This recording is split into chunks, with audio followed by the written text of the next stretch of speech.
the NFL disadvantages the marquee teams in these scenarios because they want to put the marquee teams in the highest profile slots. And that's automatically going to be impossible to navigate to get them both rest and marquee slots. The teams that we've already talked about, the Cowboys, the Chiefs, historically, the Niners have gotten screwed on this, right? Like the teams that the Eagles last year, right? Like those are the teams that we're always thinking about. So it's fascinating to me that all of a sudden you've got these insights and windows into, hey, these might be teams that even if historically we want to back them, this is a very specific spot where you might want to fade them because there could be value, especially if they're coming off um, some high profile games in which they might have won. So, Warren, looking at the schedule, who wins, who loses when it comes to rest and spots right now? Well, I'll tell you one spot that's terrible. This team is fine from an overall rest advantage, but like just an example of how the NFL doesn't pay enough attention to this, the Cincinnati Bengals have to play on the road in Baltimore on a Thursday game.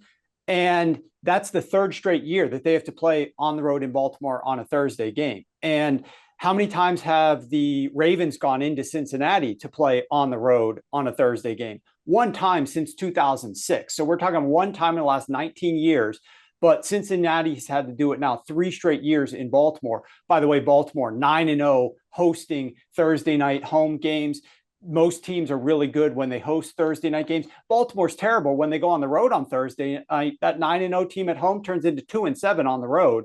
But they get to host Cincinnati. It's unfair that they get to do that 3 straight years in a row. The NFL needs to, right that wrong next season. But you could try to make up for it like they're doing with the San Francisco 49ers rest this year. They're one of the top teams in the league after being screwed by minus 20 days or worse each of the last 2 seasons. We talked about them last year on your show, minus 22-day net rest differential, I think it was. And obviously their season unraveled mainly due to injuries, but rest didn't help. But it's one thing to go right the wrong, a couple of years later.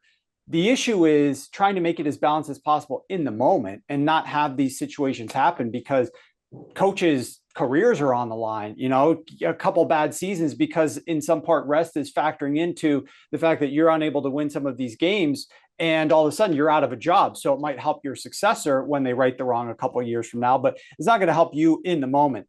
The Detroit Lions are one of these teams that really stands out this season. It's ironic because they have such a brutal schedule. They have one of the most difficult schedules of opponents in the NFL, but the NFL doesn't define who you're going to play. That's all predetermined based upon where you finished last year and a rolling calendar that schedules out in advance, years in advance, what divisions you're going to play. The Lions are screwed from a strength of opponent perspective, but the NFL gave them 8 games where they have a rest advantage over their opponent. 8 games has never happened before in NFL history. This is an example of where, while the league has improved their scheduling a little bit, there are still areas that are notable and that they could improve further. Never before has a team played more than 6 games in a season with a rest advantage over their opponent. Detroit doesn't play just 7, they play 8. On top of that, they only play 1 game where they're at a rest disadvantage, thus a net of plus 7 games where they have a rest advantage over their opponent. They play 5 different games against an opponent who's coming off a Monday Night Football game on a short week. And those 5 games, you think about it, and I've talked to some players, when they get home on Monday night, it's actually Tuesday morning at that point in time, even if it's a home game. They're getting in Tuesday morning. They're starting their rehab. The Lions playing on a Sunday at 1 p.m., they have all evening Sunday to rest and rehab and start watching film. They have all day Monday to rest and rehab, watch the tape from yesterday, make their adjustments, figure out their game plan, and then they get Monday night to watch the opponent that they're going to play while the Lions are still rehabbing. This other team that they're playing has less time to rehab and also has less time to make adjustments based upon what happened. They're instantly looking forward to the next game as opposed to making some of those corrections based upon how they performed on Monday night. So it's a minor advantage. It's only 1 day of rest, but it is impactful over the course of, these minor edges added up over the course of entire season. No team has ever played 5 opponents off of Monday Night Football like the Detroit Lions are going to play. The other interesting factor about the Lions schedule specifically is the comparison, and unfortunately, Chad, your Chicago Bears are there in the NFC North, the comparison of the Detroit Lions and how they stack up with the rest of the North. Because, if you look at my net rest edges in the article that I wrote, a lot of the teams in the NFC West are up at the top. The 49ers, the Rams, the Cardinals. The NFL tried to help out the 49ers, I think, this year, right the wrongs of those minus 20 days. And so they also ended up helping out some of the other teams in their division simultaneously. But for the NFC North, the Lions are the only team that's getting these edges. If you look at their division, games with a rest edge, they have 8. No other team in their division has 4. Your Chicago Bears only play 2.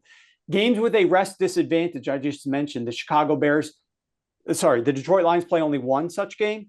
The Bears play 5 games with a rest disadvantage. And so if you look at the net, how many net games of rest advantage do you have?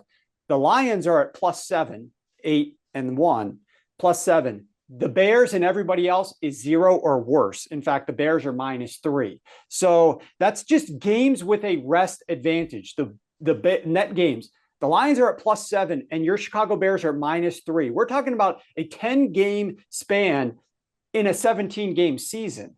So I just don't feel like things like that are necessarily fair, pre-flop, and equitable. And the league should be looking at trying to make things a little bit more balanced, specifically within divisions, so that teams don't have such wide sweeping edges in rest like they do right now in the NFC North. Simon, feels a little bit like a conspiracy theory from the NFL. It is and it isn't, though, because, as someone that has lots of football debates, I feel like 90% of my life is conversations about football. People calling me off season. Are they going to call me to catch up, Chad? No. They're going to call me to give me some crazy idea and have a conversation about football. And, we always talk, especially with the old heads, about the Cowboys. Like, that's such a polarizing team that, even when they're not that good, they're still going to get 4 to 5 primetime games. And if they have a little bit of talent, they might get 6 or 7. Like, that's just a team the NFL loves. But because of that, professionals, have been on a steady fade of them since the 90s. Ever since they've become America's team, really, they're always in these tough spots where they're not going to be great for a team, especially for their season. And this season, it's historical for them. The Cowboys are a team that have 4 Thursday games. That doesn't even sound real when you say it out loud, but it's true. And like, it's the NFL, you could say as a Cowboys fan, you could say we have a raw deal. They're screwing us here. And I would agree. They really are, because Warren's telling you, like, that Thursday game, players talk all the time. Their bodies ain't right till that Thursday, Friday after a Sunday game. So they have 4 this year of short weeks. And, they finagled it, right? They give them back-to-back Thursdays. They try to make it work for them. But overall, that's something that really jumps out to me. That's a team I love this season, the Cowboys. A team whose win total I've been very heavy on, a team that I bet for division. And you're seeing why, because they have a tough schedule as well, like towards the end of the season.